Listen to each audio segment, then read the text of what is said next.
हरे कृष्ण। सन 1956 में तीर्थ यात्रा से लौटने के पश्चात भाई जी कई मास बहुत अस्वस्थ रहे। उस अस्वस्थता की अवस्थिति में उन्होंने ब्रजरस संबंधी तथा दैन्य भाव के कुछ पदों की रचना की थी। सन 1958 में 100 जनों के आग्रह से उन पदों को एक पुस्तिका के रूप में मुद्रित कराया गया। उसकी भूमिका के रूप में भाई जी ने जो शब्द लिखे थे वे नीचे दिए जा रहे हैं। यह भूमिका कंपोज हो चुकी थी, पर पीछे भाई जी ने इसे रोक लिया, दूसरी साधारण भूमिका लिखकर उसमें दे दी। श्री राधा कृष्ण लीला संबंधी पद इसी स्थिति में लिखे गए हैं। पाठक स्वयं उन पदों के महत्व का अनुमान लगाएं। मंगल में भगवान अनंत कृपा सिंधु हैं।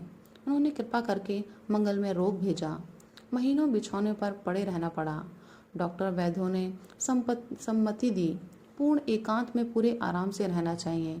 लोग मिलने जुलने ना पाएं, कोई काम ना करने दिया जाए। अतः लोगों का मिलना जुलना प्राय बंद हो गया। काम रहा नहीं। सहज ही अधिक समय अकेले रहने का सुअवसर मिल गया। चिकित्सा, औषध, पथ्य आदि के समय को छोड़कर शेष समय अकेला ही बंद कमरे में रहता। अकेले में रोग का चिंतन न करके मन दूसरे काम में लगता। वह काम था आत्मनिरीक्षण और आत्म परीक्षण। जीवन के सभी तरह के चित्र आते। लोग बड़ा संत, भक्त या महात्मा मानते हैं। ओहो, कितना बड़ा धोखा है। जीवन में कितनी अपार दुर्बलताएं हैं, कितनी मलिनताएं हैं और कितने दोष कलुष भरे हैं। यह सब देखकर हृदय भर आता। सहज दैन्य भाव का उदय होता। आंखों में आंसू छलक आते। मन दया सागर, अकारण कृपालु, सहज सुहद्र पतित पावन के पवित्र पाद पदों में लौट जाता एवं बार बार करुणापूर्ण भाव से अपने दोष बता बताकर अपनी अत्यंत दीन दशा की ओर दीन बंधु की दया दृष्टि को आकर्षित करता। कभी स्वयं ही अपने को प्रबोध देने लगता। इसी बीच मंद मंद मुस्कुराते हुए विश्व जन मन मोहन अनंत आनंद अम्बुधि श्री श्याम सुंदर आते। हंसकर सिर पर वरद हस्त रखकर कहते, मूर्ख, क्यों रो रहा है? क्यों दीनहीन बनकर दुखी हो रहा है? चल मेरे साथ व्रज में, देख वहां मेरी दिव्य लीला और परमानंद सागर में निमग्न हो जा। श्री श्याम सुंदर व्रजेंद्र नंदन आनंद कंद की मधुरतम वाणी सुनते ही मन का दैन्य भाग जाता। मन मंत्र मुग्ध की भांति उसी क्षण चल पड़ता उनके पीछे पीछे। वे उस परम रम्य क्षेत्र में छोड़कर चले जाते और लग जाते अपने लीला विहार में।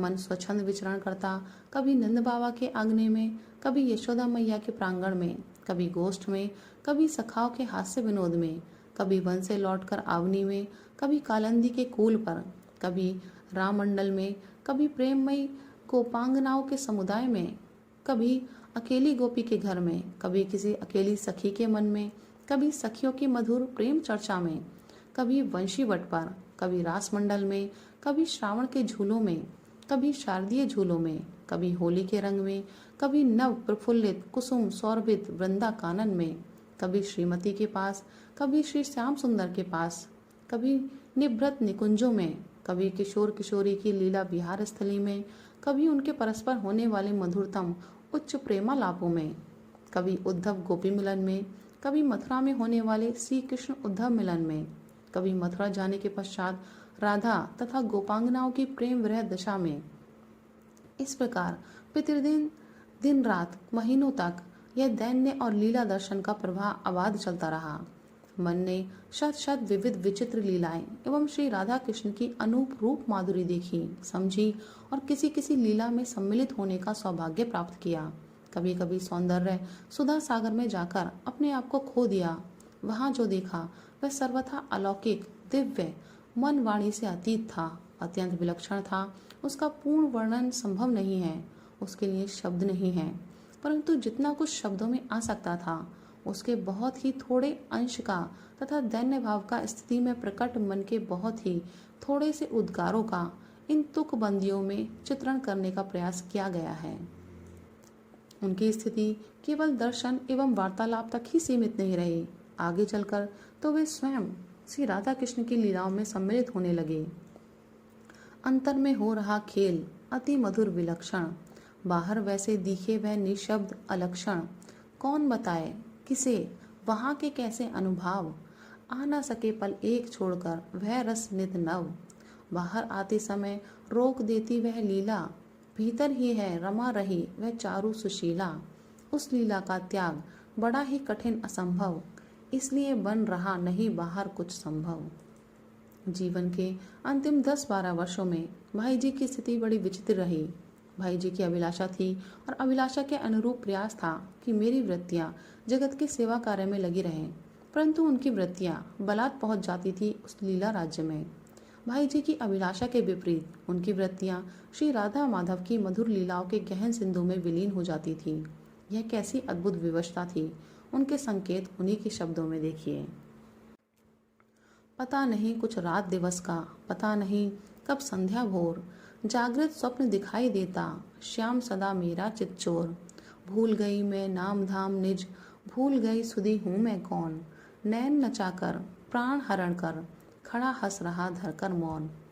एक ऐसे नहीं अनेक पद हैं जिनसे यह स्पष्ट होता है कि श्री कृष्ण केवल भावना से ही नहीं, प्रत्यक्ष रूप से भाई जी के निरंतर साथ रहते थे। क्षणभर नहीं छोड़ते मोहन, नित्य बने रहते हैं संग। देश काल का भेद नहीं कुछ, पल पल उठती अमित उमंग। घर में वन में बाहर भीतर, बहुत काम में या बेकाम। शयन जागरण खान पान में, संग सदा ही रहते श्याम। रात दिवस मन में रहे, रहे सदा तन साथ। कैसे देखूं और को, कैसे जोड़ूं हाथ। नित नवीन लीला करें, कभी ना दे अवकाश। कैसे सोचूं अन्य कुछ, कैसे रखूं पास। रात दिवस बातें करें, रचे नित नए खेल। कैसे बोलूं और से, कैसे रखूं मेल। रहते मेरे साथ निरंतर, प्रभु क्षण दूर नहीं होते। अनुभव सदा कराते अपना, हर स्थिति में जगते सोते। रहूं कहीं भी कैसे भी, वे रहते नित्य पास मेरे। रहते नित भीतर बाहर से, चारों ओर मुझे घेरे। मेरे मंगल में रस में प्रभु, रहते नित ही मेरे पास। देते नव नव नित्य मधुर आनंद, विविध कर दिव्य विलास। डूबे रहते स्वयं, डुबाए रखते मुझको पारावार।